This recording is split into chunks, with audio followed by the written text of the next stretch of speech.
रसिया में बाल्टिक सागर के तट पर एक रहस्यपूर्ण नेशनल पार्क है। इसे डांसिंग फॉरेस्ट भी कहा जाता है। डांसिंग फॉरेस्ट एक ऐसी जगह है जिसे कोई भी साइंटिस्ट अभी तक यह समझाने में कामयाब नहीं हुआ कि जंगल के पाइन यानी कि देवदार के पेड़ों का नीचे से लूप या स्पाइरल जैसे होने का क्या कारण है।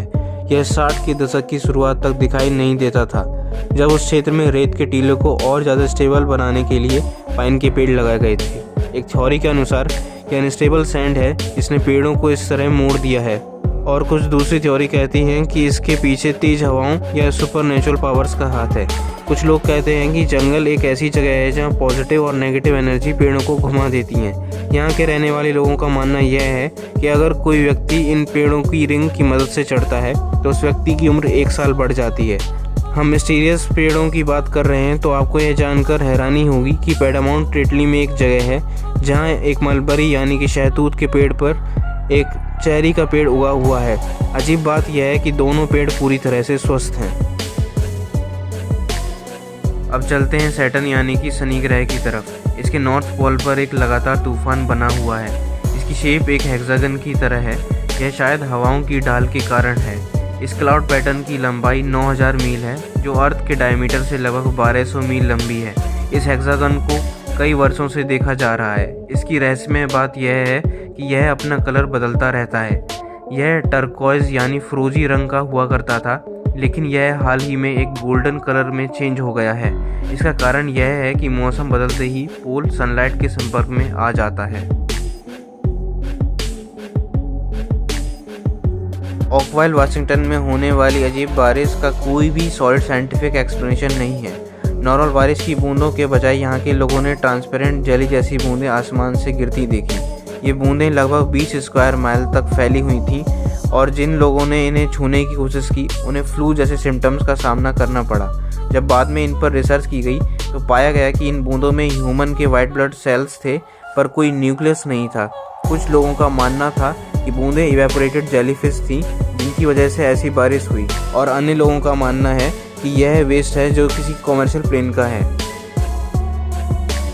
साइबेरिया में बैट गे का क्रेटर अंडरवर्ल्ड की गेट की तरह दिखता है। यह लगभग आधा मील लंबा और 280 फीट से ज़्यादा गहरा है।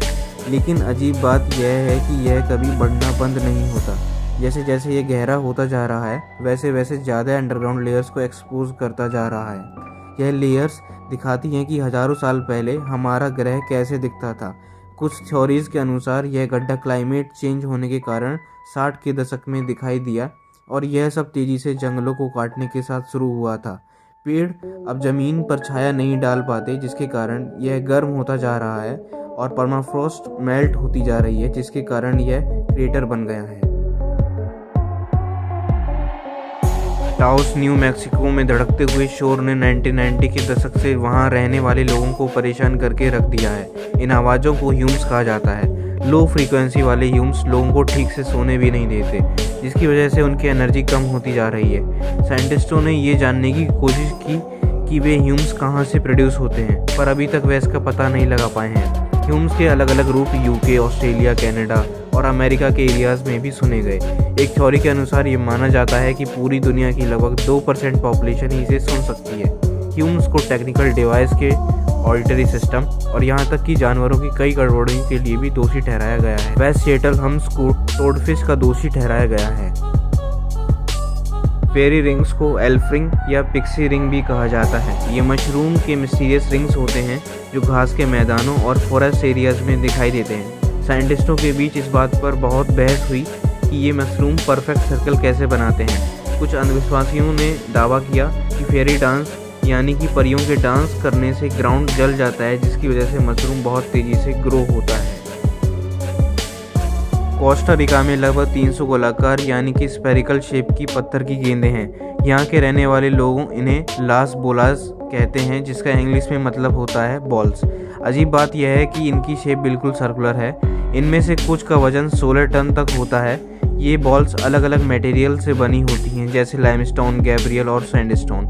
माना जाता है कि उन्हें चीफ के घरों के सामने रखा गया था, लेकिन वो वहाँ कैसे आए इसके बारे में कोई नहीं जानता। कुछ लोगों का दावा है कि इनकी उत्पत्ति अटलांटिस में हुई थी। यदि आप अक्टूबर के एंड में मेकोंग नदी के तट पर घूमने जाएं तो आपको पानी से चमकती हुई गेंदें और मधुमक्खी हवा में लैंडिंग करते हुए देखने का मौका मिल जाएगा। यहाँ के रहने वाले लोग इन चमकती गेंदों को नागा फायरबॉल्स कहते हैं। इनका साइज़ अलग अलग होता है। रेड कलर की गेंदें चिंगारी जितनी छोटी और बास्केटबॉल जितनी बड़ी हो सकती है। एक रात में ये दर्जनों से हज़ारों गेंदें हो सकती हैं। साइंटिस्टों के पास इसका कोई सॉलिड एक्सप्लेनेशन नहीं है कि ऐसा क्यों होता है, लेकिन यह दलदली इन्वायरमेंट से निकलने वाली फ्लेमेबल गैस के कारण हो सकता है। कुछ अंधविश्वासी लोगों का मानना है कि यह सब Mekong great ball of fire में रहने वाले एक विशाल नाग के कारण है। मिनेसोटा में सुपीरियर लेक के नॉर्थ शोर पर एक पार्क है जो डेविल्स कैटल के लिए जाना जाता है।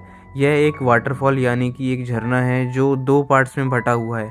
झरने का एक हिस्सा जारी रहता है जबकि दूसरा हिस्सा ज़मीन में एक छेद में गायब हो जाता है। अगर आप डेविल्स कैटल में कोई भी वस्तु फेंकोगे वह दोबारा आपको दिखाई नहीं देगी। साइंटिस्ट अभी तक यह बात का पता नहीं लगा पाए हैं कि छेद में पानी कहाँ जाता है। डेविल्स कैटल लोगों के लिए अनसेफ माना जाता है क्योंकि इसके फ्लो का पता लगाना लगभग असंभव है।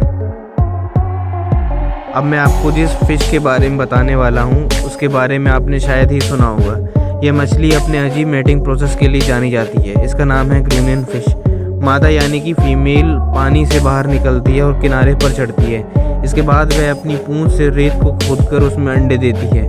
ये अंडे रेत में लगभग 10 दिन तक छिपे रहते हैं। उसके बाद समुद्र की हाई टाइड्स आती हैं जो नए पैदा हुए बच्चों को भागकर अपने साथ ले जाती हैं। साइंटिस्ट अभी भी प्रजनन के इस तरीके के लिए कोई सॉलिड एक्सप्लेनेशन नहीं दे सके हैं।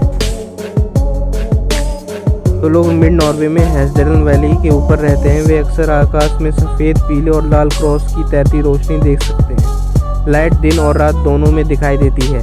80 के दशक में लोगों को यह एक ही सप्ताह में 15 से 20 बार दिखी थी। ये विचित्र रोशनी कुछ सेकंड्स तक चल सकती है, लेकिन कभी कभी ये 1 घंटे से अधिक समय तक चल सकती है। ये लाइट्स कभी कभी घूमती या तैरती मालूम होती हैं। कुछ साइंटिस्ट का कहना है कि इसका कारण है आयोनाइज्ड डस्ट पार्टिकल्स। कुछ साइंटिस्ट मानते हैं कि यह कंबशन होता है सोडियम, ऑक्सीजन और हाइड्रोजन का।